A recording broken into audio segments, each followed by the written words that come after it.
The morning sun filtered through the sheer curtains of the modest two-bedroom apartment on Maple Street, casting gentle shadows across the hardwood floors that Vanessa Evans had spent countless hours refinishing herself. Each plank told a story of determination. She'd stripped away layers of old paint and varnish during late nights after Lila had gone to bed, transforming the worn wood into something beautiful with her own hands. She stood at the kitchen counter, steam rising from her coffee mug, a simple white ceramic cup that had been her grandmother's. The familiar weight of it in her hands was comforting, a small anchor in the storm of her demanding professional life. She oversaw her 8-year-old daughter, Lila, as she arranged her school supplies in her backpack, each pencil and notebook placed with the methodical precision she'd inherited from her mother. "Make sure you have your lunch money," Vanessa said softly, taking a sip of her coffee. The routine was sacred to them both, these quiet morning moments before the day's chaos began. Lila patted her jacket pocket and nodded, her dark curls bouncing with the movement. She looked up at her mother with eyes that sparkled with intelligence and curiosity. "Mom, do you think Mrs. Peterson will like my presentation on civil rights leaders?" Vanessa smiled, her heart swelling with the familiar mix of pride and protective love that her daughter always inspired. "I think she'll love it, sweetheart. You worked so hard on it. Tell me again who you chose to write about." "Rosa Parks, Martin Luther King Jr. and—" Lila paused dramatically, grinning. "And you?" "Me?" Vanessa laughed. "Honey, I'm not a civil rights leader." "Yes, you are," Lila said, with the absolute certainty that only children possess. "You help people find homes and make sure they're treated fairly. That's what civil rights leaders do." The innocence of her daughter's words hit Vanessa like a physical blow.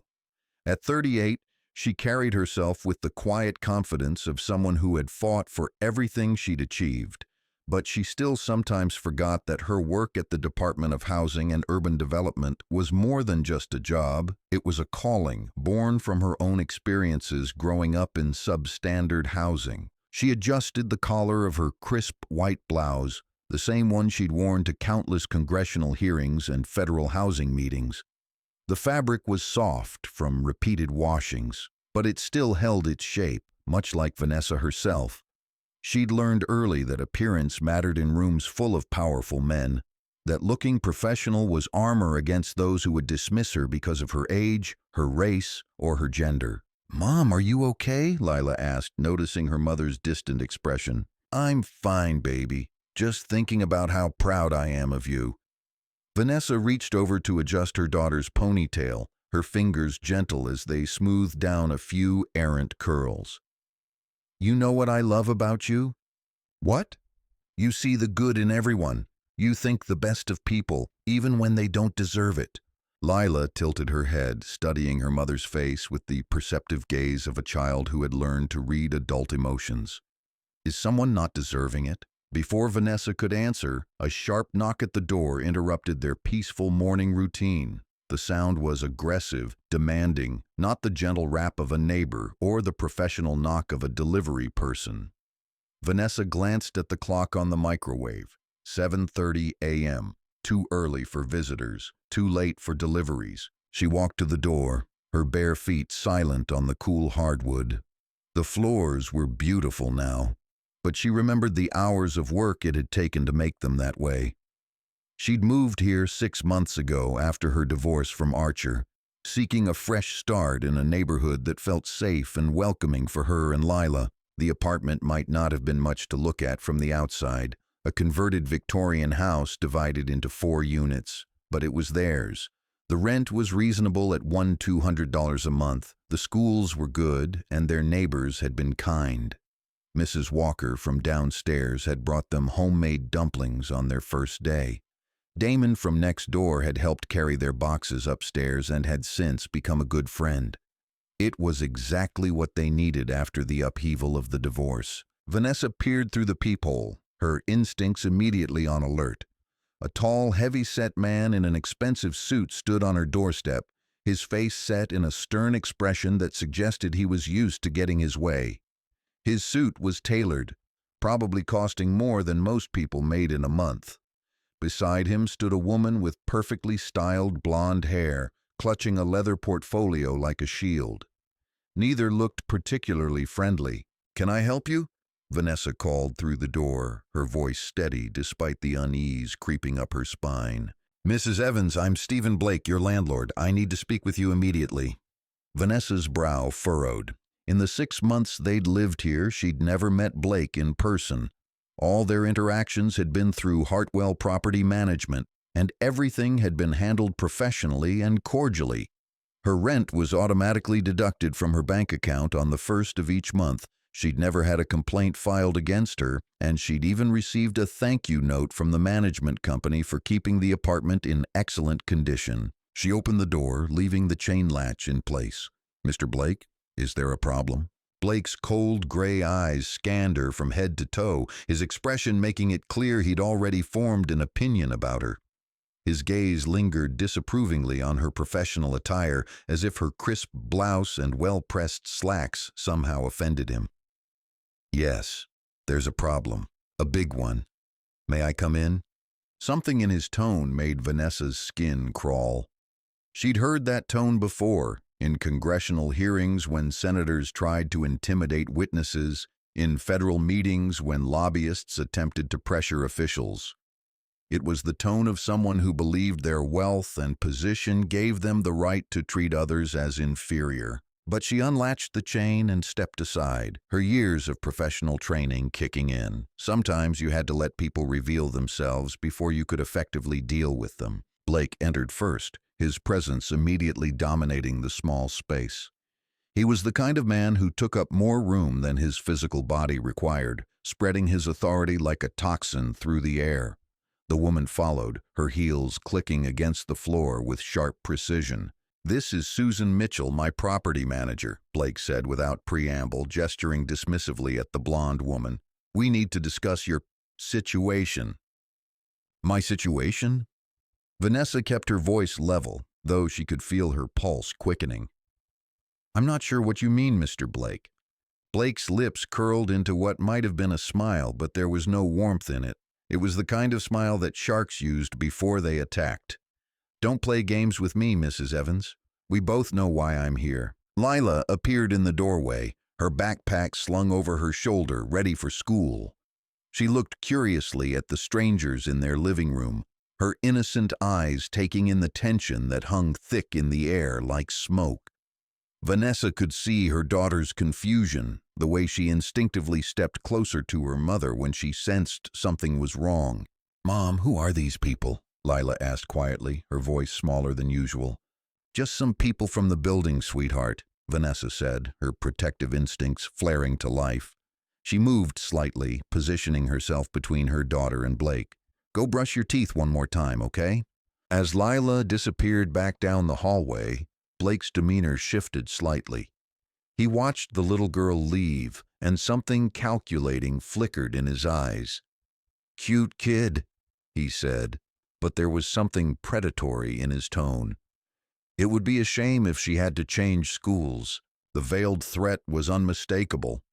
Vanessa felt her jaw tighten, her hands clenching into fists at her sides, but she kept her expression neutral, drawing on years of experience dealing with bullies in boardrooms and hearing chambers. "Mr. Blake, I'm not sure what this is about, but if you have concerns about our tenancy, I'd prefer to discuss them through proper channels." "Proper channels?" Blake laughed, a harsh sound that seemed to echo off the walls. "Lady, I own this building. I am the proper channels. I own 43 properties in this city, and I didn't get where I am by playing nice with people who don't know their place." Susan Mitchell stepped forward, opening her portfolio with practiced efficiency. She avoided eye contact with Vanessa, focusing instead on her papers like a script she'd memorized. "Mrs. Evans, we've received several complaints about your family's behavior. Noise complaints, property damage, violations of the lease agreement." Vanessa stared at her in genuine confusion. "I'm sorry. What complaints?" "We've been model tenants. We pay our rent on time. We keep the apartment clean. We don't cause any disturbances. I work from home half the week, and Lila is in school during the day.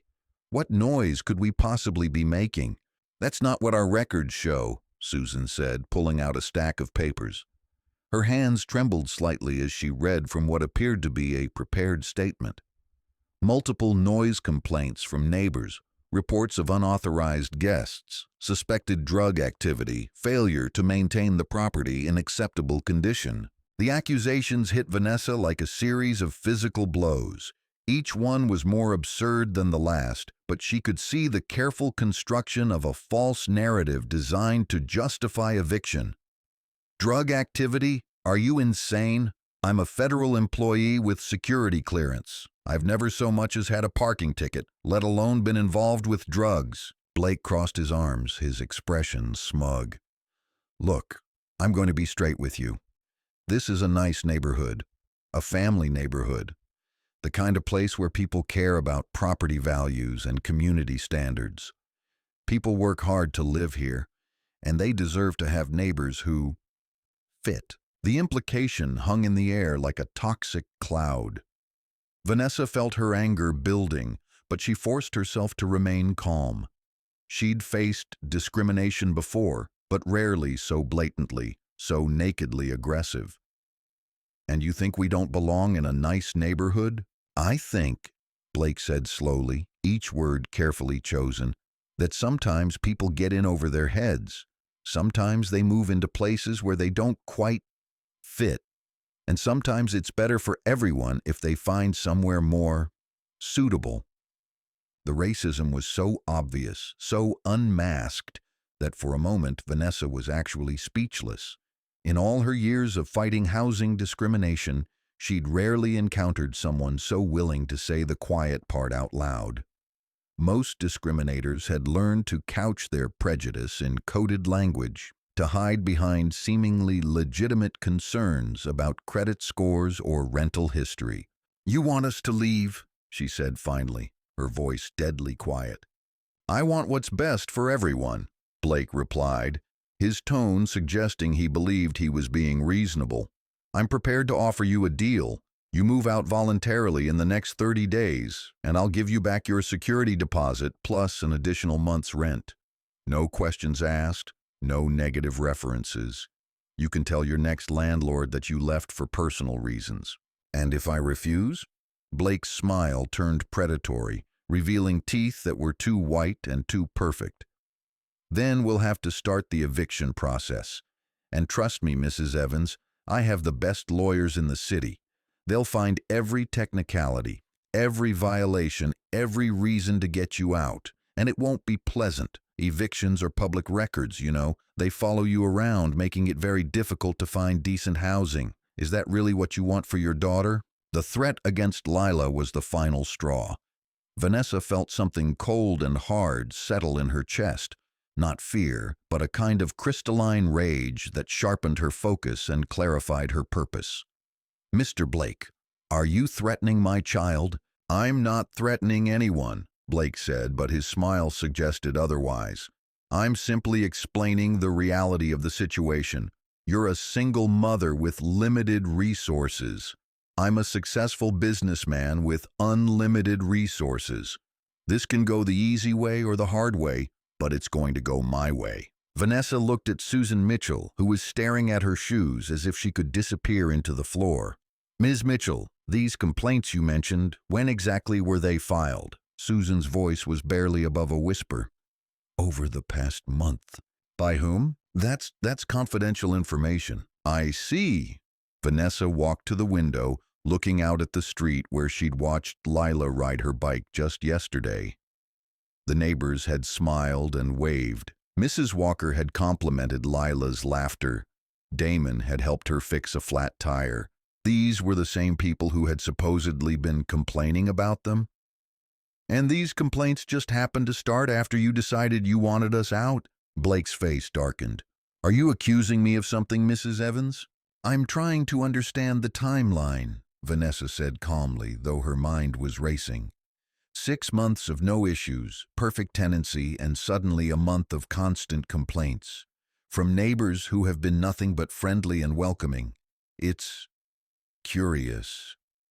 "Look, lady," Blake said, his veneer of civility finally cracking. "I'm trying to do this the easy way, but I don't have to. I own 43 properties in this city. I employ over 100 people. I know every inspector, every judge, every city councilman. I contribute to campaigns, I sit on boards, I'm a pillar of this community. You think you can fight me? You think anyone's going to take your word over mine?" Vanessa turned back to face him, her expression serene despite the storm building inside her. "Mr. Blake, I appreciate you coming here personally to discuss this, but I think we need to end this conversation now." "So you'll consider my offer?" "I'll consider my options," Vanessa said carefully. "All of them." Blake studied her for a long moment as if trying to read something in her face. There was something about her composure that seemed to unsettle him, a calmness that suggested depths he couldn't fathom. "You've got 1 week to decide. After that, things get complicated." He turned to leave, Susan scurrying after him like a nervous mouse. At the door, he paused and looked back at Vanessa. "Mrs. Evans, I'd think very carefully about what you can afford to lose. Your job, your reputation, your daughter's stability. These things can be so fragile." The door closed behind them with a soft click, leaving Vanessa alone in the suddenly too quiet apartment. She stood there for a moment, her mind racing, her heart pounding with a mixture of anger and something else, a kind of cold calculation that would have terrified Blake if he'd recognized it for what it was. She walked to her laptop and opened it, her fingers moving across the keyboard with practiced efficiency. As Federal Housing Director for the Department of Housing and Urban Development, she had access to databases that most people couldn't even imagine. Within minutes, she was looking at Stephen Blake's complete property portfolio, his financial records, his business associations, and his legal history. What she found made her blood run cold. Blake wasn't just a racist landlord. He was running a systematic operation designed to remove minority families from desirable neighborhoods. The pattern was clear once you knew what to look for: target minority tenants, manufacture complaints, expedite evictions, then rent to white families at higher rates. Lila appeared in the doorway again, her young face creased with worry. "Mom, are we in trouble?" Vanessa closed the laptop and walked over to her daughter, kneeling down to take her small hands in hers. "No, sweetheart, we're not in trouble, but some people are about to be." "What do you mean?" "I mean that man who was just here made a very big mistake. He thought he could scare us because he doesn't know who we are, but we're not going anywhere and we're not going to let him hurt other families either." Lila's eyes widened. "Are you going to fight him?" "I'm going to do what I do best, baby. I'm going to make sure the law is followed and that people are treated fairly." "Like a superhero?" Vanessa smiled, the first genuine smile she'd managed since Blake's arrival. "Something like that." She pulled out her phone and began scrolling through her contacts, her fingers moving with practiced efficiency. There were calls to make, people to contact, systems to put in motion. Stephen Blake thought he knew who he was dealing with. A vulnerable single mother with no resources and no options. He was about to learn just how wrong he was. 24 hours after Blake's intimidating visit, Vanessa sat in her office at the Department of Housing and Urban Development, her dual monitors displaying a complex web of data that would have made any housing attorney weep with joy. The Atlanta Regional Office was housed in a modern glass building downtown, and from her corner office on the 15th floor, she could see the city sprawling out below her, a city where Stephen Blake thought he could manipulate the housing market with impunity. She'd spent the previous evening making calls, pulling strings, and activating a network of contacts that spanned from local housing authorities to federal enforcement agencies. Her assistant, Crystal, had worked late to help compile the initial research, and now Vanessa's desk was covered with printouts, legal documents, and case files that painted a disturbing picture of systematic discrimination. Her assistant knocked on the doorframe, her expression serious. Crystal was a sharp young woman fresh out of law school, hired as much for her passion for justice as her legal skills. "Your 9 a.m. is here, and Agent Herrera from Fair Housing is online too. Also, that attorney from the Southern Poverty Law Center called back. She wants to discuss coordination. Send him in. Tell Herrera I'll call him back in 15 minutes and schedule a call with SPLC for this afternoon, Vanessa said, not looking up from her screen. The man who entered her office was tall, lean, and carried himself with the quiet confidence of someone who'd spent years investigating housing discrimination. Antonio Morales had worked with Vanessa on dozens of cases over the past 5 years, and she'd specifically requested him for this one. His reputation for thorough, meticulous investigations was legendary in federal housing circles. "So," Morales said, settling into the chair across from her desk, "tell me about Stephen Blake." Vanessa leaned back in her chair, her fingers steepled. 43 properties across the city, valued at approximately $37 million. Owns them through a network of shell companies, all ultimately controlled by Blake Holdings, LLC. Gross annual revenue is approximately $12 million. And the problem?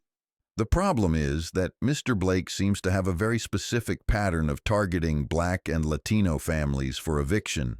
She turned her monitor so Morales could see the spreadsheet she'd created. "I've spent the morning cross-referencing court records, and in the past 2 years, he's filed eviction proceedings against 47 families. Want to guess the racial breakdown?" Morales studied the data, his expression growing more serious. 39 minorities, 8 white families. That's more than statistically significant. That's systematic. It gets better. Of those 39 minority families, 28 were evicted on grounds of lease violations or property damage.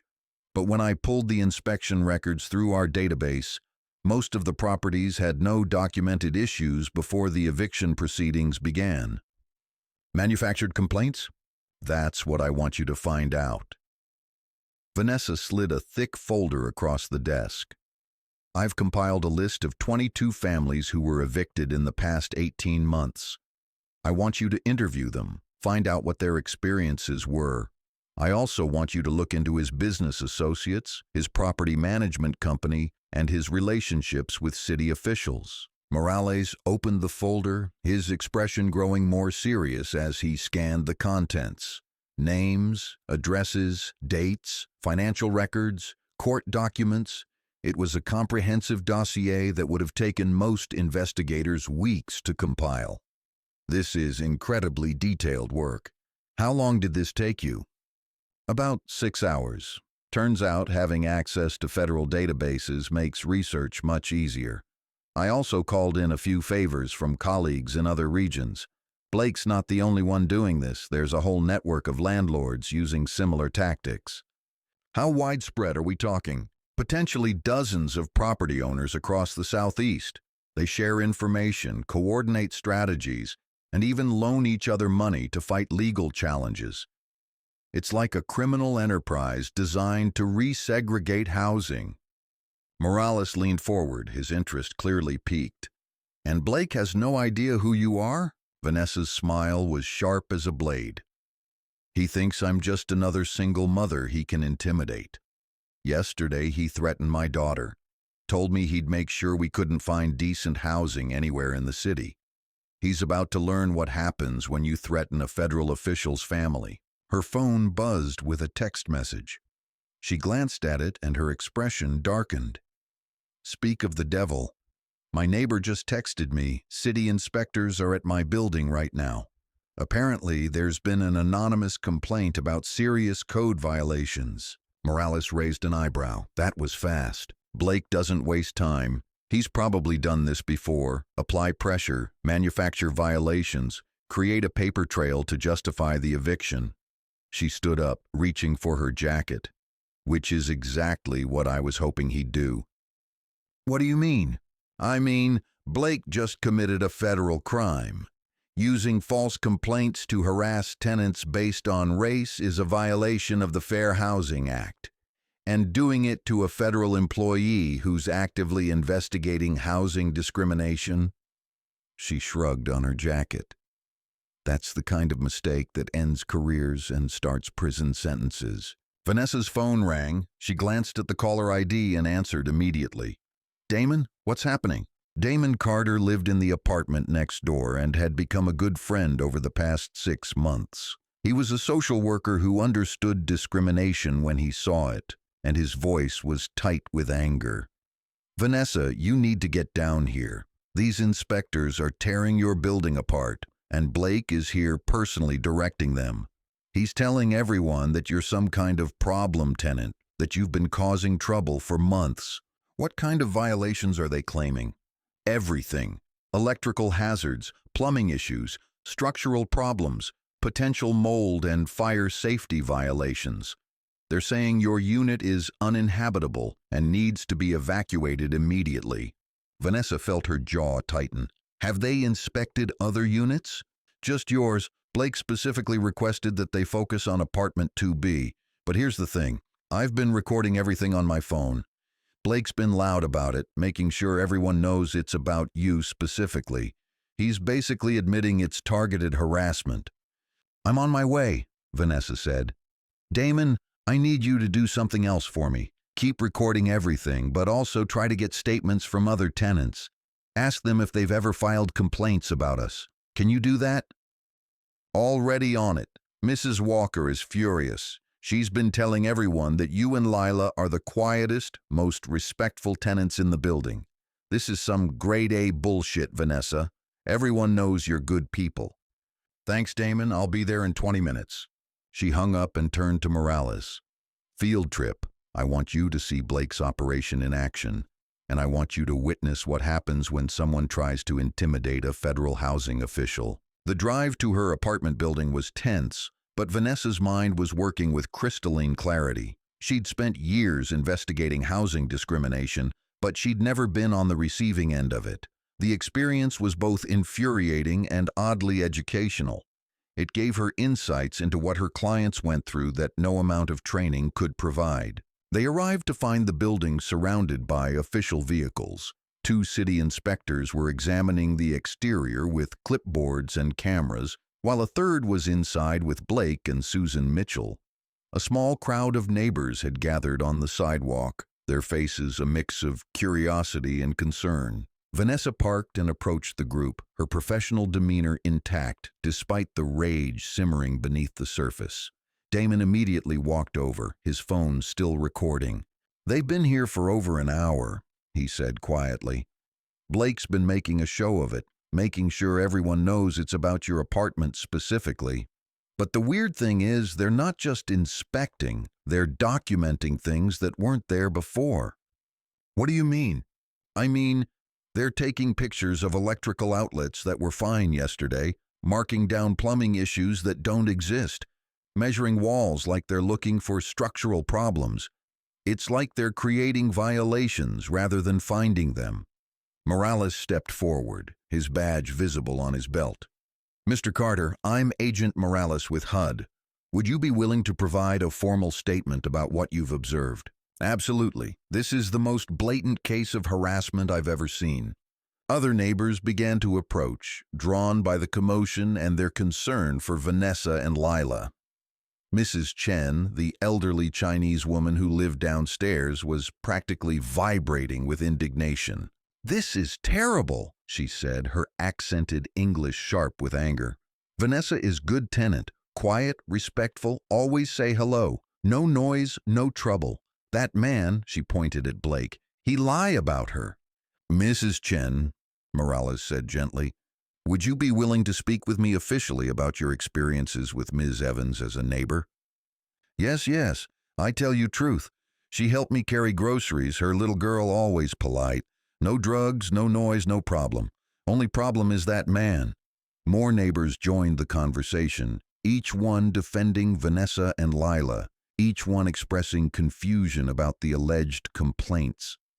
The picture that emerged was of a quiet, helpful neighbor who had integrated seamlessly into the building's small community. "Vanessa!" The voice was sharp, commanding. Blake emerged from the building, his face flushed with what looked like satisfaction. Behind him trailed Susan Mitchell and a city inspector carrying a clipboard thick with violations. "Mr. Blake," Vanessa said calmly, her voice carrying clearly across the gathering crowd, "I see you've been busy." Just protecting my investment, Blake replied, his tone smug. Turns out your apartment has some serious code violations. The inspector here is recommending immediate evacuation for safety reasons. The inspector, a middle-aged man with tired eyes, looked uncomfortable. Ma'am, we found several issues that need immediate attention. Electrical hazards, potential mold, structural concerns, plumbing problems. Interesting, Vanessa said, pulling out her phone. When was the last time this building was inspected? The inspector consulted his clipboard. According to our records, 3 years ago. Clean bill of health. And these violations just appeared in the past 6 months. Well, sometimes problems develop over time. Over time, yes, but not overnight. Vanessa's voice remained calm, but there was steel beneath the surface. These violations you found, when did they actually occur? Blake stepped forward, his face reddening. Look, lady, I don't know what you're implying, but I'm not implying anything, Vanessa said, her voice cutting through his bluster. I'm stating facts. This building was fine 3 years ago. It was fine when I moved in 6 months ago. And now, coincidentally, right after you decided you wanted me out, it's suddenly uninhabitable. A murmur ran through the crowd of neighbors. Vanessa could see the doubt beginning to creep into their faces as they processed what she was saying. Blake's face was now bright red, sweat beading on his forehead despite the cool morning air. Are you calling me a liar? I'm calling you a lot of things, Mr. Blake, but we'll let the courts decide which ones are accurate. Courts? Blake laughed, but there was a nervous edge to it.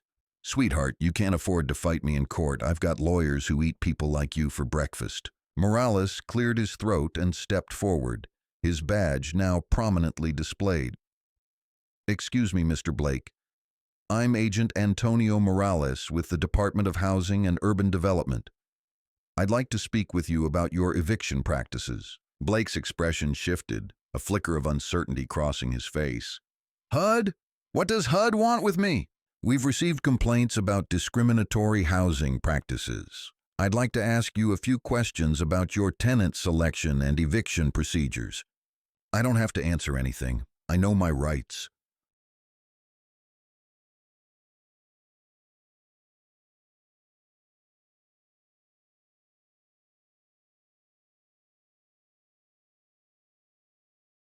You absolutely do, Morales agreed. But I should mention that refusing to cooperate with a federal investigation can be problematic, especially when there's evidence of systematic discrimination. Blake's eyes narrowed. What evidence? Morales pulled out his tablet and began reading from Vanessa's research. In the past 24 months, you've filed eviction proceedings against 47 families. 39 of those families were minorities. Of those 39, 28 were evicted for lease violations that couldn't be substantiated by prior inspection records. The blood drained from Blake's face. That's just a coincidence. Is it? Vanessa spoke up, her voice carrying clearly across the gathered crowd. Or is it a pattern of targeting minority families for eviction based on race? Blake whirled on her, his composure finally cracking. Who the hell are you to lecture me about housing law? Vanessa smiled, and for the first time that morning it was genuine. I'm Vanessa Evans, Federal Housing Director for the Department of Housing and Urban Development. I oversee fair housing enforcement for the entire southeastern region. The silence that followed was deafening. Blake's mouth opened and closed like a fish out of water. Susan Mitchell had gone pale, her portfolio trembling in her hands. Even the city inspector looked stunned. That's impossible, Blake stammered. You're just a tenant. You live in my building. I live in your building because it's close to my daughter's school and the rent is reasonable. But I also happen to be the person who investigates housing discrimination complaints, the person who can authorize federal prosecutions, the person who can freeze your assets and shut down your operation. Blake took a step back, his earlier bluster evaporating like morning mist. You live here. You can't investigate yourself. Actually, I can. Targeting a federal employee for housing discrimination is a federal crime, and doing it so blatantly, so publicly, with so much documentation. Vanessa shook her head. Mr. Blake, you've just handed me the strongest housing discrimination case I've seen in 10 years. The inspector cleared his throat nervously. Ma'am, if you're with federal housing, should I be concerned about this inspection? Vanessa looked at him with something approaching sympathy. Sir, I'm sure you're just doing your job, but I'd suggest you document everything very carefully. Every violation you found when you found it, who directed you to look for it, and whether you've ever been asked to find violations in a minority tenant's unit before. This is all going to be evidence in a federal case. The inspector's face went white. I was just following instructions. Whose instructions?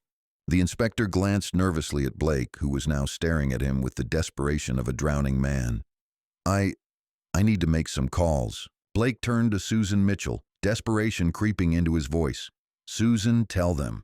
Tell them about the complaints, the violations, the problems with her tenancy. Susan Mitchell looked like she might faint. She clutched her portfolio to her chest and shook her head. Mr. Blake, I can't. You can't what? Blake snapped. I can't lie to federal agents, Susan whispered. The complaints were fabricated. You told me to create them to build a case for eviction. The admission hung in the air like a smoking gun. Blake stared at his property manager in horror, realizing that his own employee had just confessed to federal crimes. Susan, he said slowly, what are you saying? I'm saying I'm not going to prison for you, Susan replied, her voice stronger now. I'm saying I kept records of everything you asked me to do. I'm saying I want to cooperate with the investigation. Morales stepped forward.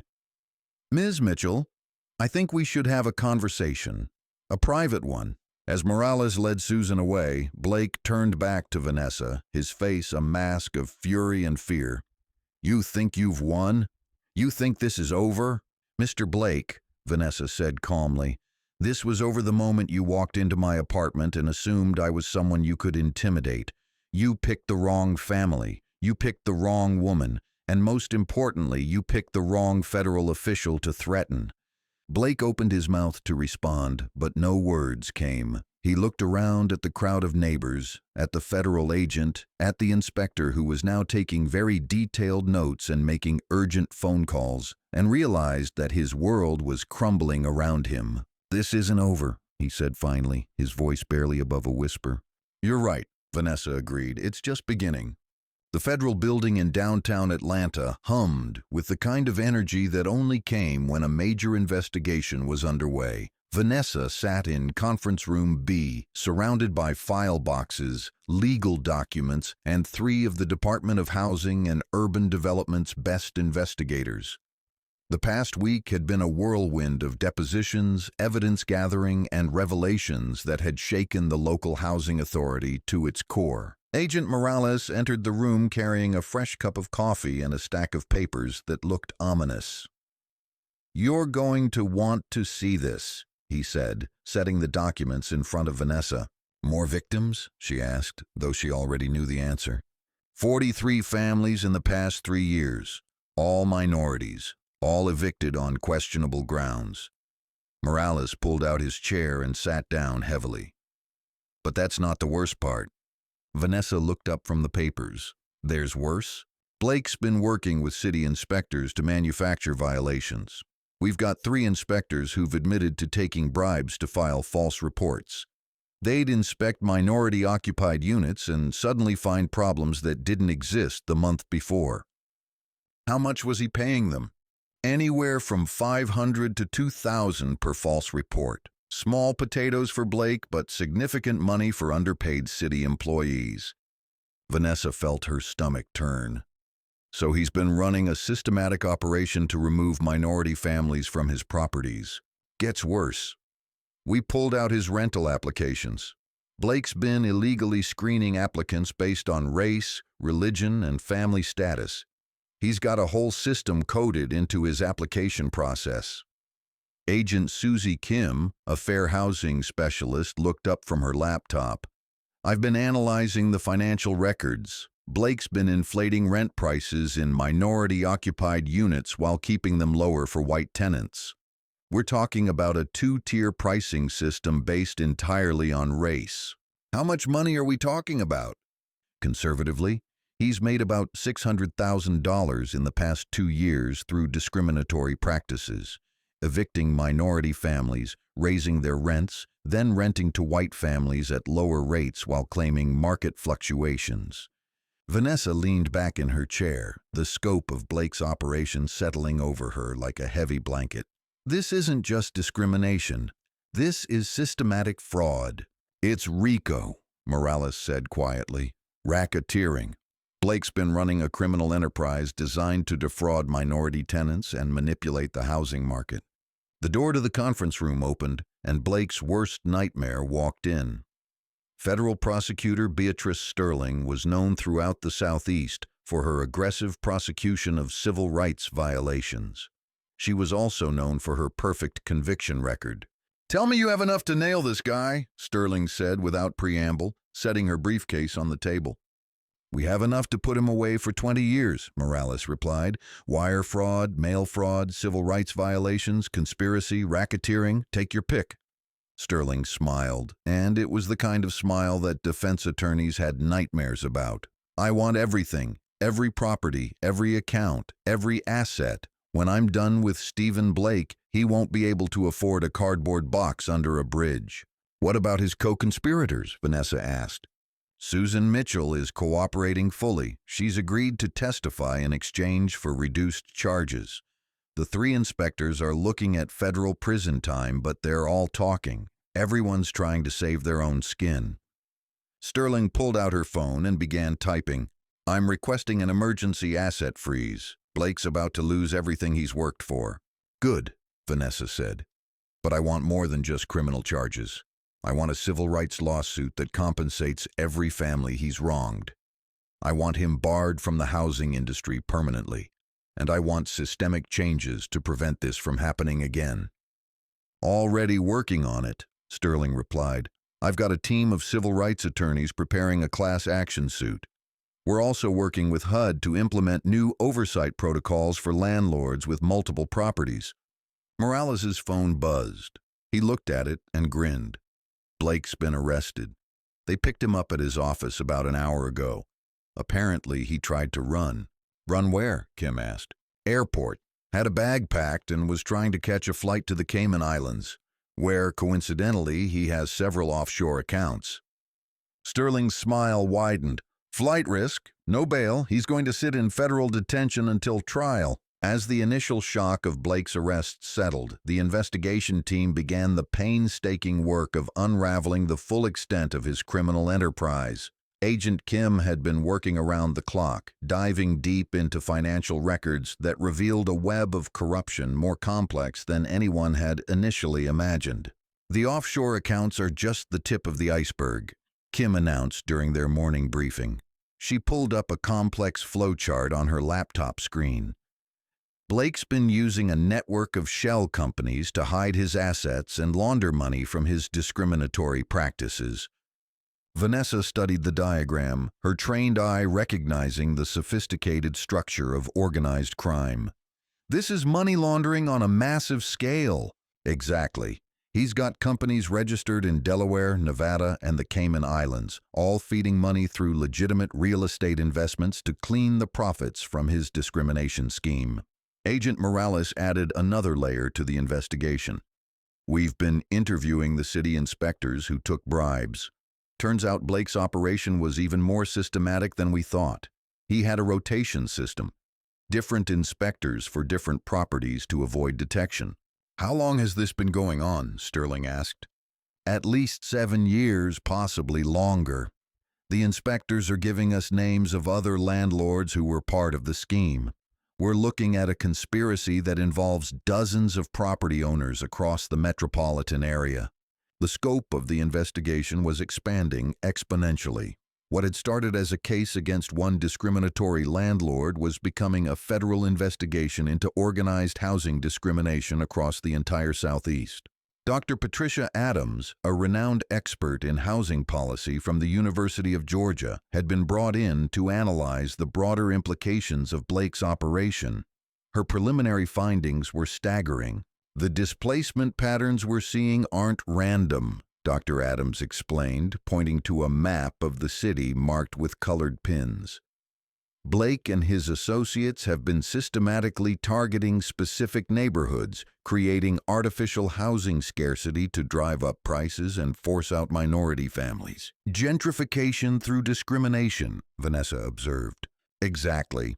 But it's more calculated than typical gentrification.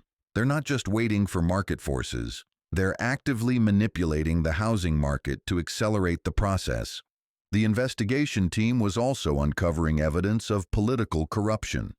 Blake's financial records showed regular payments to city officials, campaign contributions that coincided with favorable zoning decisions, and consulting contracts that appeared to be thinly veiled bribes. Agent Morales received a call from the FBI's white-collar crime unit. "They want in," he announced after hanging up. "This is big enough to warrant a joint federal task force." While the legal team focused on building the criminal case, Vanessa insisted on meeting personally with Blake's victims. She believed that understanding the human cost of his actions was crucial to ensuring justice was served. The first family she met was the Washingtons: James, a high school teacher, his wife Patricia, a nurse, and their 3 children. They had been evicted from their apartment 6 months earlier after Blake claimed they were violating noise ordinances. "We were the only black family in the building," James explained, his voice heavy with exhaustion. "Blake started complaining about us from the day we moved in, said we were too loud, said we were having too many visitors, said we were damaging the property." Patricia added, "We have 3 young children. Yes, they make noise sometimes, children do. But we always tried to be respectful. We never had complaints from our neighbors." "What happened when Blake started the eviction process?" Vanessa asked. "He fabricated everything," James said, his anger evident. "Claimed we damaged the walls, said we were running a business out of the apartment, even accused us of drug activity. None of it was true. We tried to fight it," Patricia continued, "but we couldn't afford a lawyer. Blake had this whole legal team, and they buried us in paperwork. We ended up homeless for 3 weeks before we could find another place." The children, ages 7, 9, and 11, had been forced to change schools in the middle of the academic year. The youngest, a 7-year-old named Michael, had developed anxiety issues after the eviction, afraid that their new home would be taken away too. "He asks me every night if we're going to have to move again," Patricia said, tears in her eyes. "A 7-year-old shouldn't have to worry about homelessness." Similar stories emerged from every family Vanessa interviewed. The Gonzalez family had been evicted after Blake claimed they were subletting to relatives. In reality, Patricia's elderly mother had moved in to help with childcare, while Patricia worked 2 jobs. The Johnsons had lost their home after Blake's inspector discovered mold that had mysteriously appeared overnight in their bathroom. Each story added another layer to the prosecution's case, but more importantly, they reminded Vanessa why this fight mattered.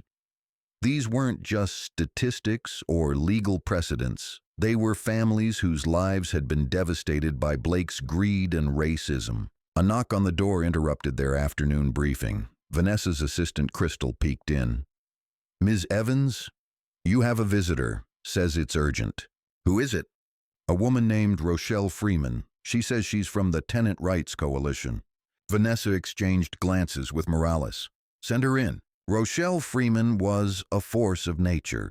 She entered the room like a hurricane, her natural hair perfectly styled, her dress professional but approachable. She carried a briefcase and the kind of energy that suggested she'd been fighting injustice for a long time. "Ms. Evans," she said, extending her hand, "I represent about 300 families who've been evicted by landlords in this city over the past 5 years. When I heard about your investigation into Blake, I knew I had to come forward. What can you tell us?" Rochelle opened her briefcase and pulled out a thick folder. "Blake's not working alone. He's part of a network of landlords who've been systematically targeting minority families. They share information, coordinate their strategies, and even loan each other money to fight legal challenges." Sterling leaned forward. "You're talking about a conspiracy. I'm talking about a coordinated campaign to resegregate housing in Atlanta. Blake's operation was just one piece of a much larger puzzle. Morales took the folder and began flipping through it. These are eviction records from 12 different landlords, all showing the same pattern: disproportionate targeting of minority families. The same manufactured complaints, the same paid inspectors, the same legal strategies, Rochelle confirmed. Blake might be the one you caught, but he's not the only one. Vanessa felt her blood run cold. How many families are we talking about? Over the past 5 years, maybe 1,500 families, all forced from their homes, all targeted because of their race or ethnicity. Sterling was already on her phone. I need to speak with the FBI. This is a federal conspiracy case now. There's something else, Rochelle said quietly. Blake's been working with certain city council members to zone minority neighborhoods for redevelopment. They force out the families, then sell the properties to developers who build luxury condos. Gentrification through discrimination, Kim said. That's monstrous. It's also very profitable, Rochelle replied. Blake and his partners have made millions while destroying communities. The revelation about city council involvement sent shockwaves through the investigation. Agent Morales immediately contacted the FBI's Public Corruption Unit, while Sterling began preparing subpoenas for city records. We need to move carefully here, Sterling warned. If we're talking about elected officials, we need ironclad evidence.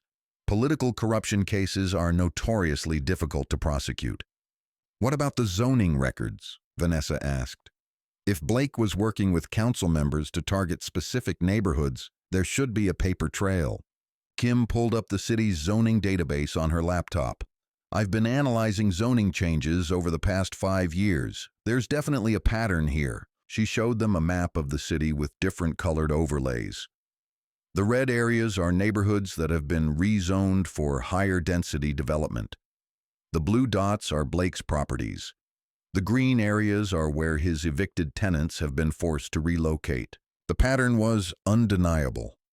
Blake's properties were clustered in areas that had been recently rezoned, and his evicted tenants had been pushed into increasingly marginalized neighborhoods. It's systematic displacement, Dr. Adams observed. They're not just discriminating against individual families, they're restructuring the entire racial geography of the city. The investigation team began the delicate process of investigating potential political corruption. They discovered that Blake had made substantial campaign contributions to 3 city council members over the past 5 years, totaling over $50,000 in donations. More damning was the discovery of consulting contracts between Blake's companies and firms owned by relatives of city officials. The contracts were for vague services like community outreach and neighborhood development analysis, but the payments coincided perfectly with favorable zoning decisions. The revelation of political corruption elevated the Blake case to the highest levels of federal law enforcement. FBI Director Martha Thorne announced the formation of a joint task force combining resources from HUD, the FBI, and the Department of Justice's Civil Rights Division. This case represents one of the most systematic examples of housing discrimination we've seen in decades, Kim said during a press briefing. We're committed to pursuing every lead, investigating every allegation, and ensuring that justice is served for the families who have been victimized. The task force brought additional resources to the investigation. Computer forensics experts began analyzing Blake's digital records, finding deleted emails that revealed the full scope of his conspiracy. Financial analysts traced money flows through his network of shell companies, uncovering millions of dollars in hidden assets. Most importantly, the federal involvement sent a clear message to other landlords who might be engaging in similar practices. Housing discrimination was no longer going to be treated as a local issue. It was now a federal priority. Meanwhile, Blake's situation was deteriorating rapidly. His initial arrest had been just the beginning of his legal troubles. Federal agents had seized his assets, frozen his bank accounts, and taken control of his property management company. From his cell in federal detention, Blake watched his empire crumble. Former business partners distanced themselves from him. City officials who had once taken his calls now refused to meet with his lawyers. His reputation in the real estate community was destroyed. Most devastating was the defection of his inner circle. Susan Mitchell's cooperation had opened the floodgates, and other employees began coming forward with information about Blake's illegal activities. His head of maintenance, a man named Carlos Rodriguez, revealed that Blake had ordered him to create safety violations in minority-occupied units. He would tell me to disconnect electrical outlets, damage plumbing, even spread mold in bathrooms, Rodriguez testified. He said it was to protect the property values, but I knew it was wrong. Blake's attorney, David Reynolds, was struggling to mount any meaningful defense. The evidence against his client was overwhelming, and potential witnesses were reluctant to testify on Blake's behalf. "Stephen, we need to seriously consider a plea deal," Reynolds advised during one of their meetings. "The prosecution has you dead to rights on multiple felonies. If we go to trial, you're looking at decades in prison." Blake's response was typical of his character: denial and blame shifting. "This is all because of that woman," he said, referring to Vanessa. "She set me up. She entrapped me. Stephen, you discriminated against a federal housing official. You couldn't have picked a worse target if you'd tried." "I didn't know who she was." "That's the point. You didn't discriminate against her because she was a federal employee. You discriminated against her because she was black. The fact that she happened to be the one person in the city with the power to destroy you is just cosmic justice." As the investigation expanded, it revealed a network of corruption that reached far beyond Blake's immediate operation. The task force identified 8 other landlords who had been using similar tactics to discriminate against minority tenants. Margaret Thompson, who owned 15 properties in the suburbs, had been systematically denying rental applications from minority families while accepting identical applications from white families. Her screening process included illegal questions about family composition, country of origin, and religious affiliation. Harry Garner had been manipulating maintenance schedules to create unsafe conditions in minority-occupied units, then using those conditions to justify evictions. His properties had a 85% minority eviction rate despite having a 40% minority tenant population. The most shocking discovery was the involvement of Ronald Hayes, a sitting city council member who had been accepting bribes in exchange for favorable zoning decisions.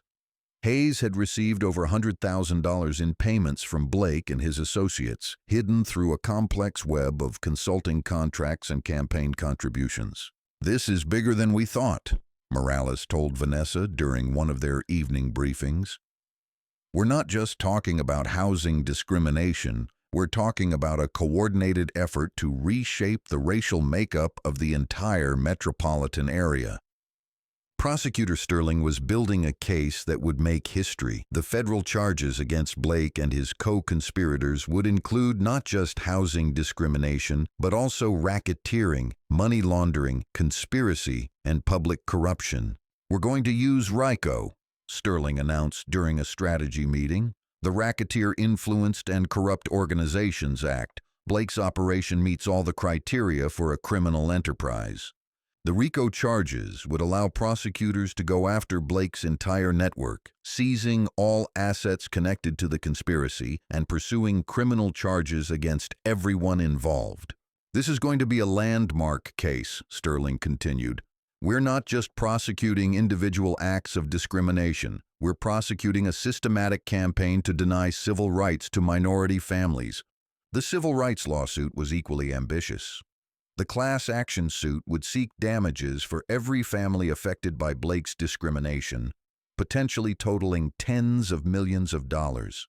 "We want to make sure that every family gets compensated for their losses," Vanessa explained to the legal team.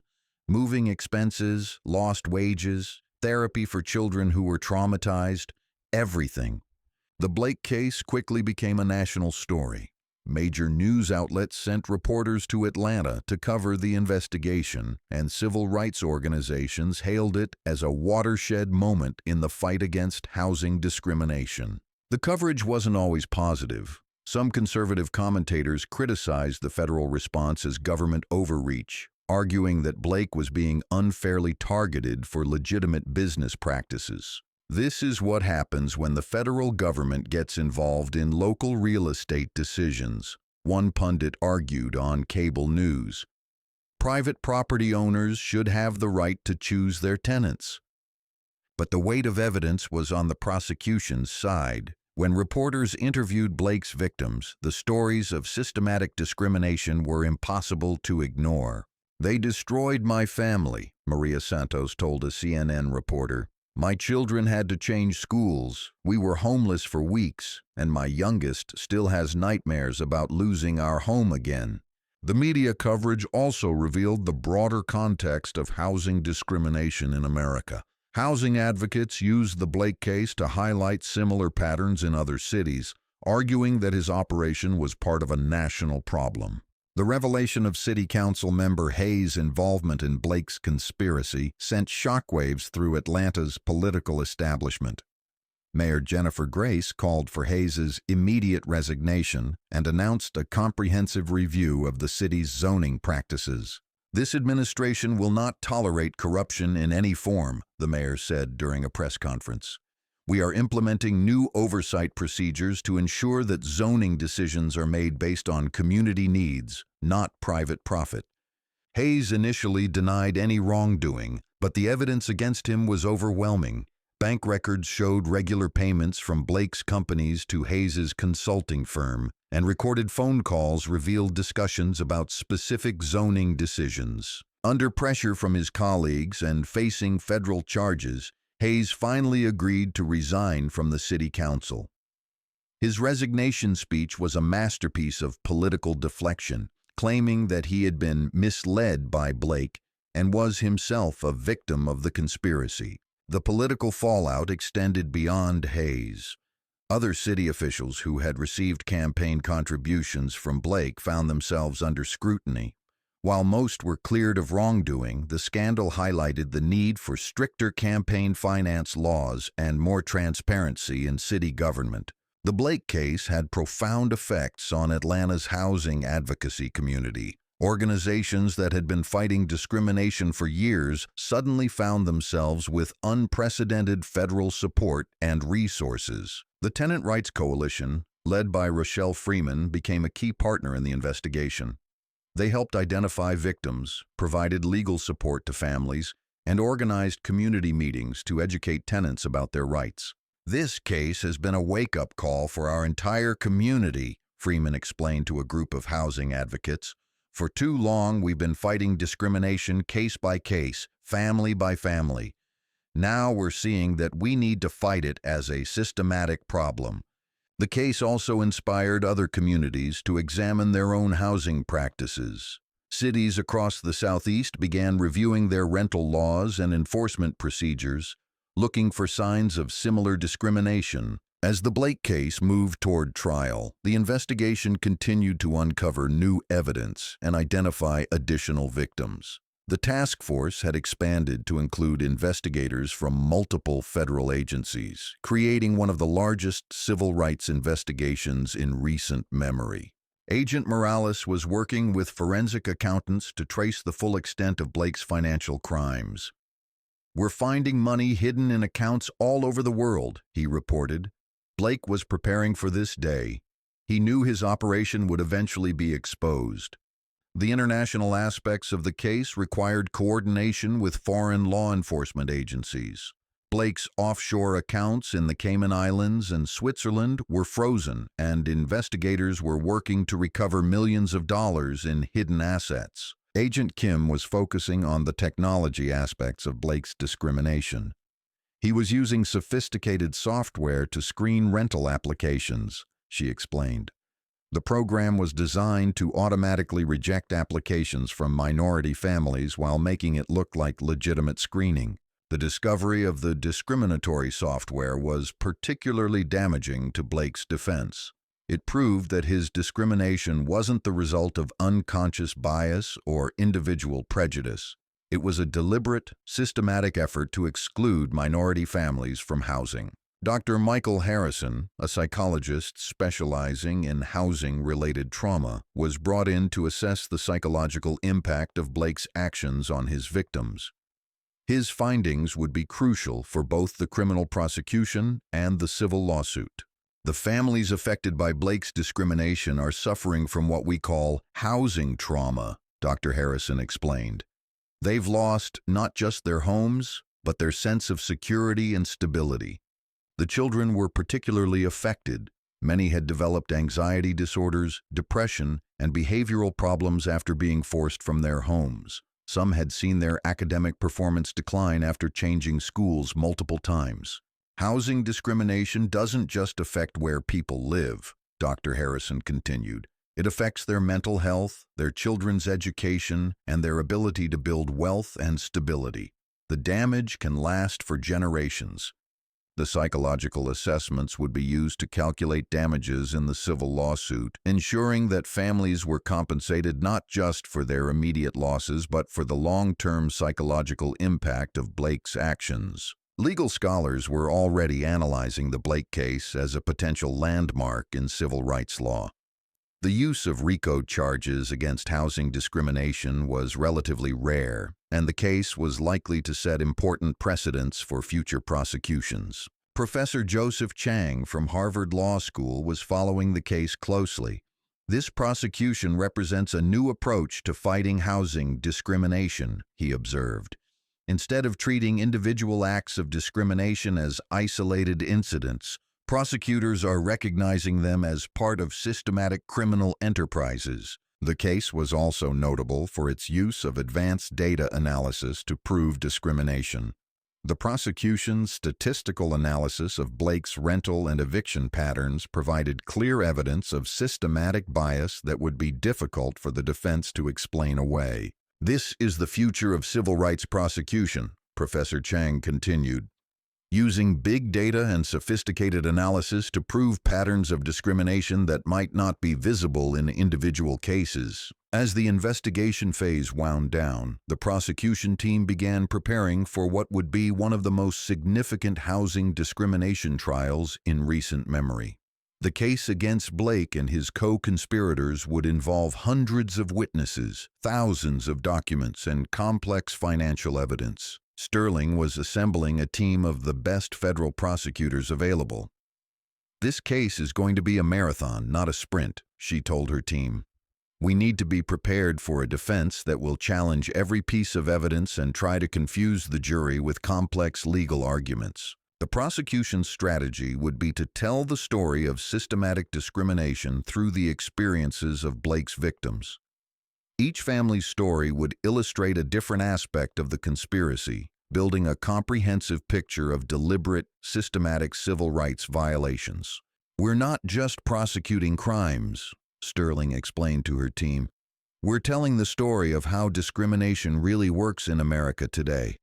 How it's not just individual prejudice but systematic exclusion designed to maintain racial segregation." Vanessa stood at the window of her office, looking out at the city below. Somewhere out there, families were being evicted, communities were being destroyed, and children were being forced to change schools because of the color of their skin. "I want all of them," she said finally. "Every landlord, every inspector, every city official who's part of this network. I want them all brought down." Sterling nodded. "It's going to be a massive undertaking. We're talking about potentially hundreds of federal charges, dozens of defendants, years of litigation." "Then we'd better get started," Vanessa replied. "Because every day we wait, more families are being destroyed."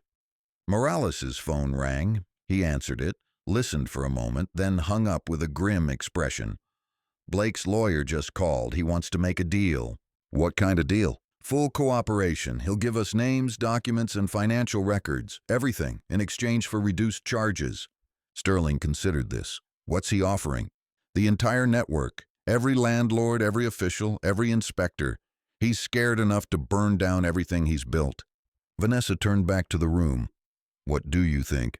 "I think," Sterling said slowly, "that Blake just offered to hand us the biggest housing discrimination case in southeastern history. The question is, do we trust him?" "We don't have to trust him," Vanessa replied. We just have to verify everything he tells us. And if he's lying, we throw him in prison for the rest of his life." Sterling nodded. "I'll set up the meeting, but I want to be clear. If Blake thinks he can manipulate this process, he's going to learn otherwise very quickly." "Good," Vanessa said. "Because I'm tired of people like Blake thinking they can destroy families without consequences. It's time to show them what real justice looks like." The meeting with Blake's attorney took place in a secure conference room at the federal courthouse. Blake, now wearing the orange jumpsuit of a federal prisoner, looked nothing like the confident man who had once terrorized tenants across the city. "My client is prepared to provide full cooperation," Reynolds said, his voice shaking slightly. "He understands the gravity of his situation and wants to make amends." Sterling leaned back in her chair, studying Blake with cold eyes.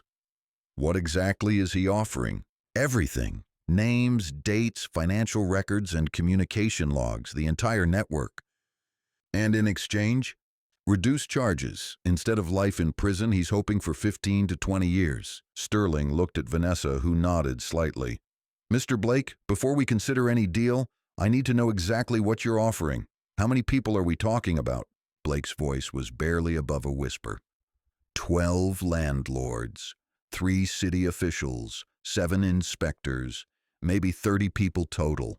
And how long has this been going on?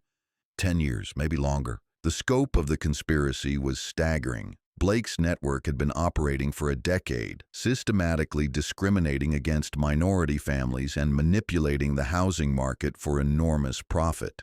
"We'll need corroborating evidence for everything," Sterling said. "Documents, recordings, financial records. If you're lying about any of it, the deal is off." "I have everything," Blake said. "I kept records of all our communications, all the payments, all the arrangements. I thought I might need them for protection someday." The revelation that Blake had been keeping detailed records of his criminal activities was like winning the lottery for the prosecution. Those records would provide ironclad evidence of the conspiracy and make it impossible for his co-conspirators to deny their involvement. Within hours of Blake's proffer session, federal agents were executing search warrants across the city. The coordinated raids targeted the homes and offices of everyone Blake had named, seizing computers, documents, and financial records. The first to fall was Margaret Thompson, the suburban landlord who had been systematically denying rental applications from minority families. Faced with overwhelming evidence of her discrimination, she quickly agreed to cooperate with the investigation. "I never wanted to hurt anyone," she claimed during her debriefing. "Blake convinced me that this was just good business practice. He said all the successful landlords were doing it."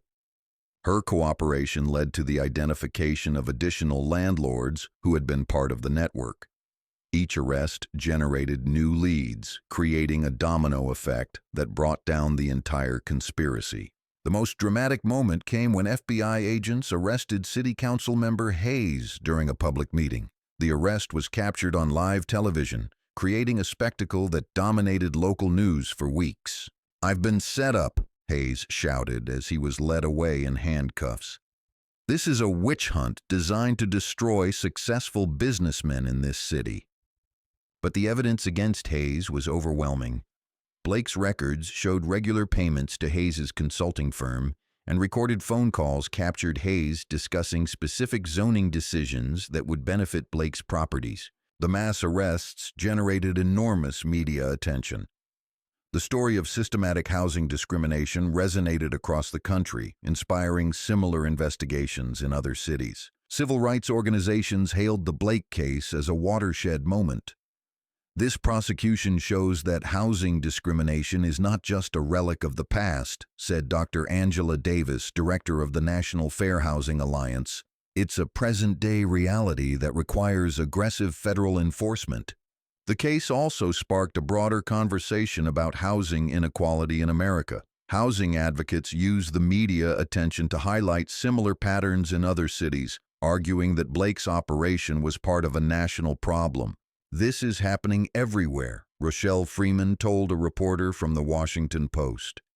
"Blake's network might be the most sophisticated we've seen, But the basic pattern, systematic discrimination against minority families, is common across the country. As the case moved toward trial, many of Blake's victims began speaking publicly about their experiences.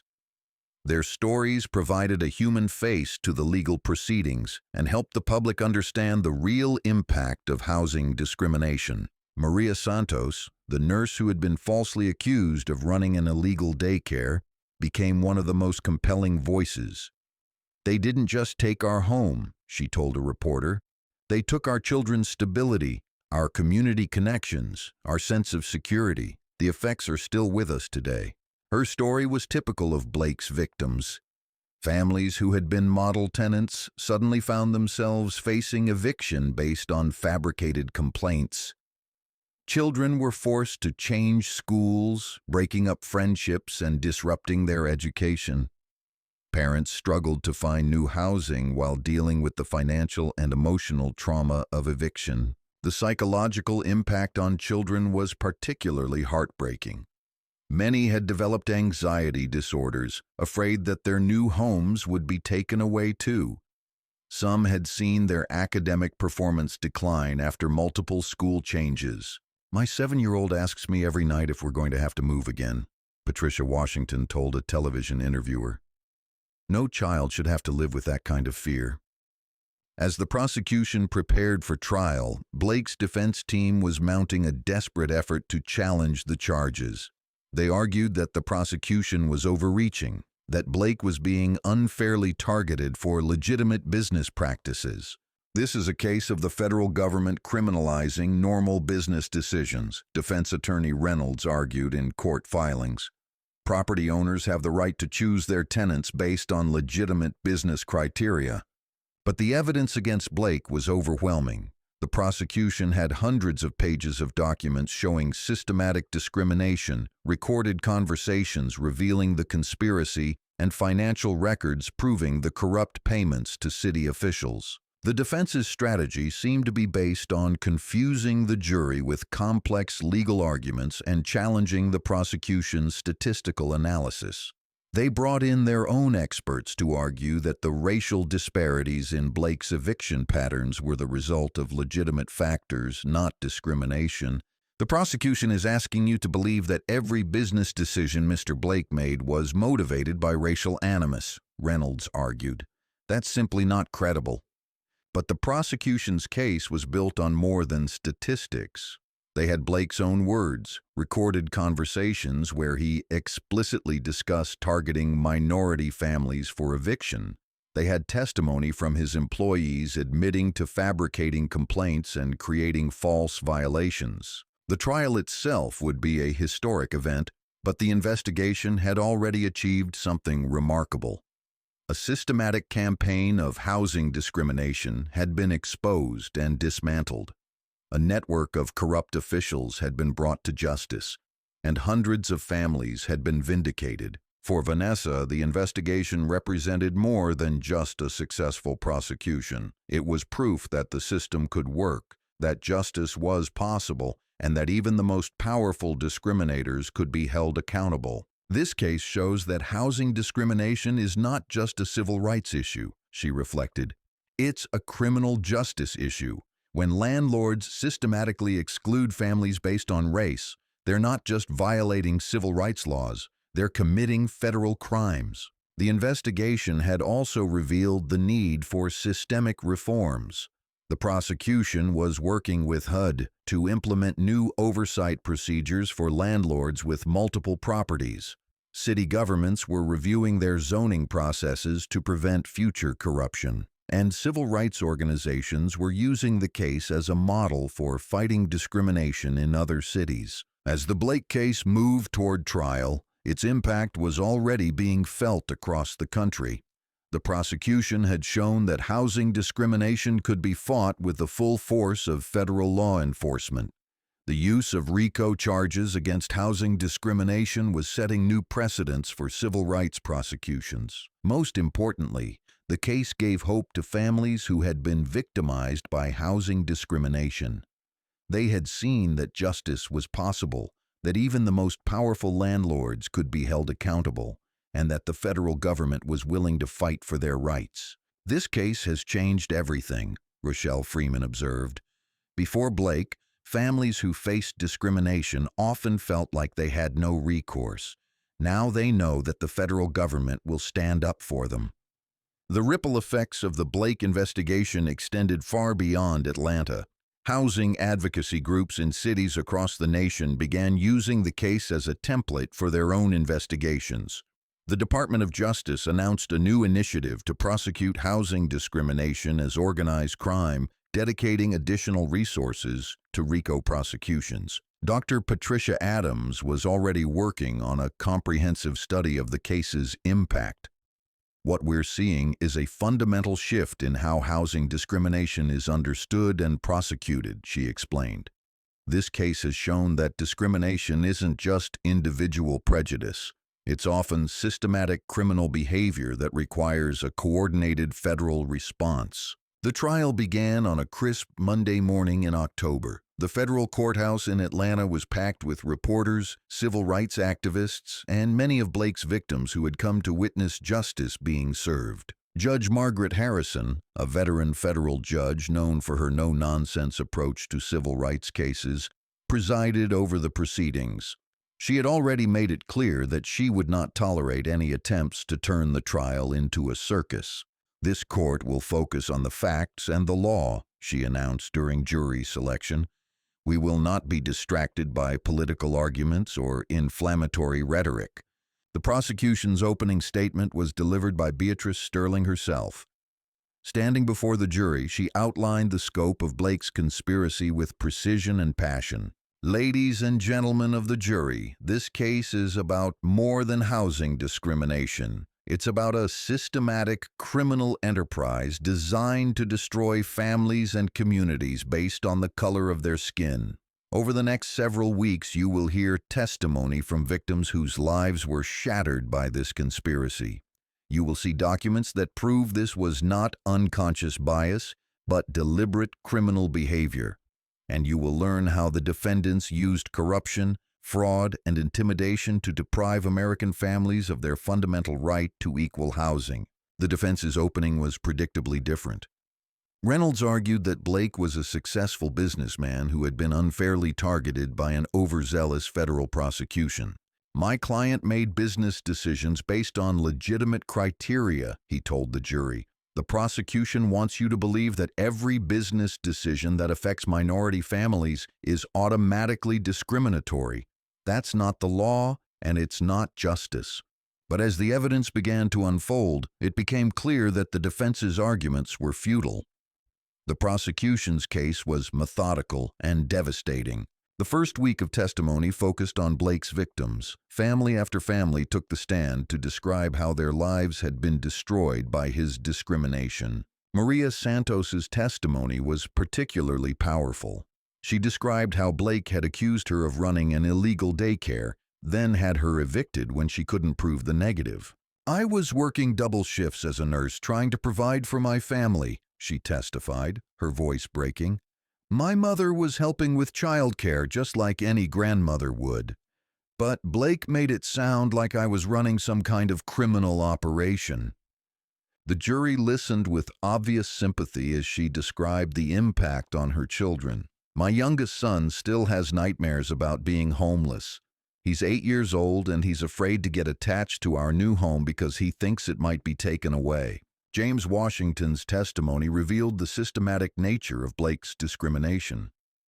"We were the only black family in the building," he explained. "From the day we moved in, Blake was looking for reasons to get us out. He complained about our children making noise, accused us of having too many visitors, and claimed we were damaging the property. None of it was true."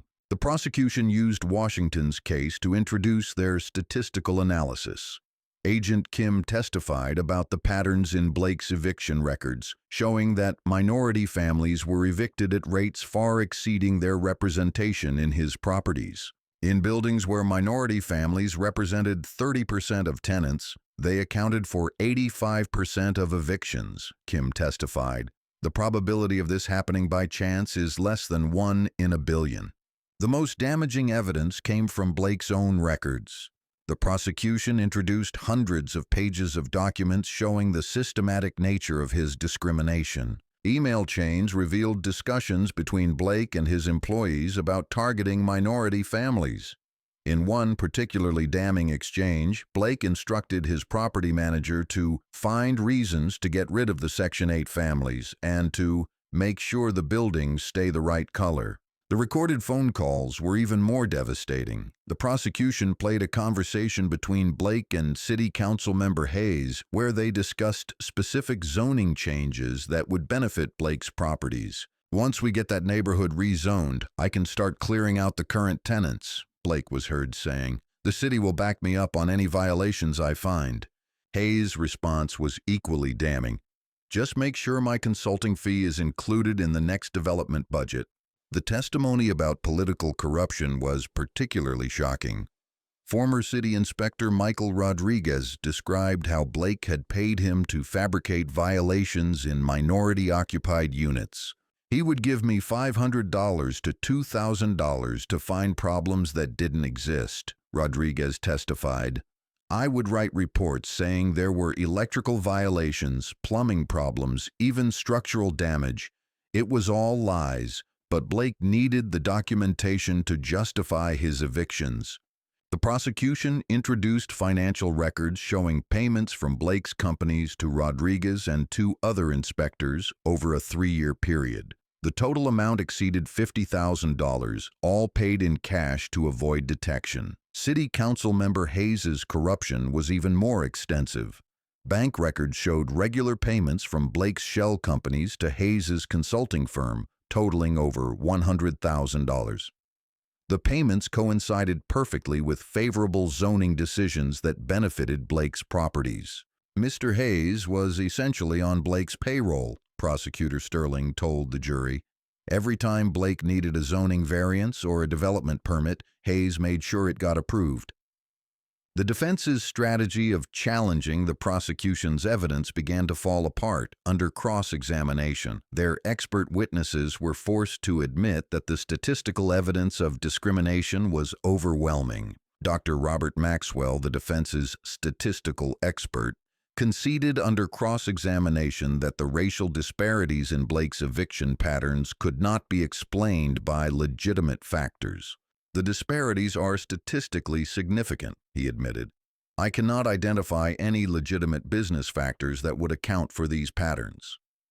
The defense's attempt to portray Blake as a victim of government overreach was undermined by his own words. When confronted with recordings of his discriminatory statements, Blake's attorney could only argue that they were taken out of context. "My client may have used unfortunate language," Reynolds argued, "but that doesn't prove criminal intent." But the jury had heard Blake's own voice expressing explicit racial animus. His unfortunate language included references to keeping his buildings the right color and preventing those people from moving into his properties. After 3 weeks of testimony, the case went to the jury. The deliberation lasted only 6 hours. "We, the jury, find the defendant Stephen Blake guilty on all counts," the foreman announced. The courtroom erupted in applause from Blake's victims and civil rights advocates. Blake himself showed no emotion, staring straight ahead as the verdict was read. The jury had found Blake guilty of racketeering, conspiracy, mail fraud, wire fraud, and multiple civil rights violations. The convictions carried a potential sentence of life in prison. His co-conspirators were convicted in separate trials over the following months. City Council member Hayes received a 20-year sentence for public corruption. The 3 inspectors received sentences ranging from 5 to 10 years. The other landlords in the network received sentences between 10 and 20 years. Blake's sentencing hearing was held on a gray December morning.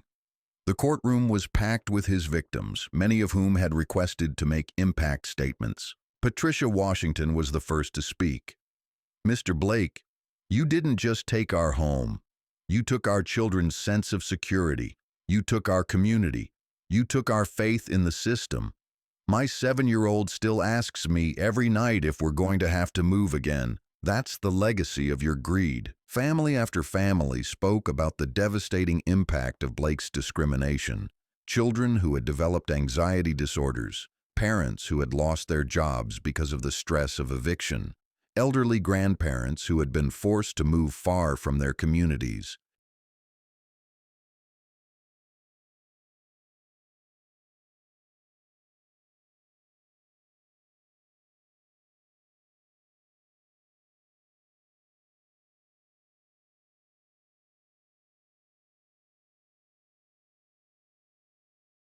Maria Santos was the last to speak. "You saw my family, and you saw an opportunity to make money by destroying us. You didn't see us as human beings. You saw us as obstacles to your profit. But we are human beings. We are Americans, and we deserved better." When it was time for Blake to speak, he stood slowly, his orange jumpsuit a stark contrast to the expensive suits he had once worn. "I want to apologize to the families I've hurt," he said, his voice barely audible. "I lost sight of what was important. I became consumed by greed and prejudice. I know my apology can't undo the damage I've caused, but I hope it's a start." Judge Harrison was unmoved. "Mr. Blake, you ran a criminal enterprise designed to deprive American families of their fundamental rights.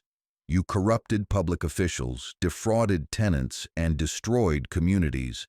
Your actions were deliberate, systematic, and motivated by racial animus." She sentenced Blake to 35 years in federal prison without the possibility of parole. At 58 years old, it was effectively a life sentence. The criminal prosecutions were only part of the justice Blake's victims received. The civil rights lawsuit resulted in a historic settlement totaling $45 million. The settlement provided compensation for every family affected by Blake's discrimination. Families received money for moving expenses, lost wages, therapy for children, and punitive damages for the emotional trauma they had endured. More importantly, the settlement included systematic reforms designed to prevent future discrimination. All of Blake's properties were placed under federal oversight, with independent monitors ensuring compliance with fair housing laws. The City of Atlanta agreed to implement new oversight procedures for landlords with multiple properties. Zoning decisions would be subject to additional review, and city officials would be required to disclose any financial relationships with property developers. The Blake case had effects far beyond Atlanta. The Department of Justice announced a new civil rights housing initiative dedicating additional resources to investigating and prosecuting housing discrimination. The Blake case has shown us that housing discrimination is not just a civil rights issue. It's a criminal justice issue, Attorney General Patricia Morales announced. "We will use every tool at our disposal to ensure that landlords who systematically discriminate against minority families are held accountable." The case also inspired legislation in Congress. The Fair Housing Enforcement Act, introduced by Representative John Lewis, would provide additional funding for housing discrimination investigations and increase penalties for violations. Cities across the country began reviewing their own housing practices. The Chicago Housing Authority launched a comprehensive audit of its rental policies. The Los Angeles City Council passed new anti-discrimination ordinances with stronger enforcement mechanisms. 6 months after Blake's sentencing, Vanessa stood in her office looking out at the city she had helped to change. The investigation had consumed 2 years of her life, but the results had been worth every sleepless night. "We did more than just prosecute a criminal," she reflected to Agent Morales during one of their regular check-ins. "We showed that the system can work. We proved that even the most powerful discriminators can be held accountable." The case had also changed Vanessa personally. She had seen the worst of human nature in Blake's systematic cruelty, but she had also seen the best in the courage of his victims and the dedication of the federal agents who had worked tirelessly to bring him to justice. "This case reminded me why I became a civil rights lawyer," she told a reporter from the Atlanta Journal-Constitution. "It's not just about enforcing laws, it's about protecting the American dream for everyone." The Blake case was a victory, but Vanessa knew that the fight against housing discrimination was far from over. Discrimination had evolved, becoming more sophisticated and harder to detect. Landlords were using new technologies and subtler methods to exclude minority families. "We've won this battle, but the war continues," she told a gathering of civil rights advocates. "Discrimination adapts, and we have to adapt with it. We have to be vigilant, we have to be aggressive, and we have to be willing to use every tool at our disposal." The Department of Housing and Urban Development was already working on new enforcement strategies. They were using artificial intelligence to analyze rental patterns and identify potential discrimination. They were working with civil rights organizations to educate tenants about their rights. Most importantly, they were building on the precedent set by the Blake case. Housing discrimination was no longer going to be treated as a minor civil rights violation. It was going to be prosecuted as the serious crime it was. 2 years after Blake's conviction, Atlanta was a different city. The systematic discrimination that had plagued its housing market had been largely eliminated. Property owners knew they were being watched, and civil rights organizations had new tools to fight discrimination. The families who had been Blake's victims were rebuilding their lives. Maria Santos had been promoted to head nurse at her hospital. The Washington family had bought their first home, using some of their settlement money for a down payment. Their children were thriving in their new schools, finally free from the fear of being displaced. "We're not just survivors anymore," Patricia Washington told a reporter. "We're thrivers. Blake tried to destroy us, but we're stronger now." The city's housing market was more diverse and more equitable. Neighborhoods that had been artificially segregated by Blake's discrimination were becoming integrated. Children of all races were playing together in parks that had once been divided by the color line. The Blake case became a landmark in civil rights law. Law schools taught it as an example of how to successfully prosecute systematic discrimination. Civil rights organizations used it as a model for their own investigations. The case also had a broader cultural impact. It sparked a national conversation about housing discrimination and helped Americans understand that bias was not just a relic of the past. It was a present-day reality that required constant vigilance. The Blake case showed us that discrimination can be defeated, Dr. Angela Davis of the National Fair Housing Alliance observed. But it also showed us that the fight never ends. Every generation has to recommit to the promise of equal justice under law. For Vanessa, the case represented the culmination of her career as a civil rights lawyer. She had seen justice served, families vindicated, and communities transformed. She had proven that the system could work when people were willing to fight for what was right. "This case taught me that one person can make a difference," she reflected years later. "But it also taught me that one person can't do it alone. It takes a community, a system, a nation committed to justice to defeat discrimination." Stephen Blake died in federal prison in 2031, 7 years into his sentence. His death was barely noted in the media, a stark contrast to the headlines his crimes had generated. But his victims remembered. They remembered the fear he had caused, the families he had displaced, the communities he had tried to destroy. They also remembered the justice that had been served, the system that had protected them, and the hope that had been restored. At Blake's funeral, attended only by his lawyer and a few distant relatives, there was no mention of his real estate empire or his business success. There was no eulogy about his contributions to the community or his charitable works.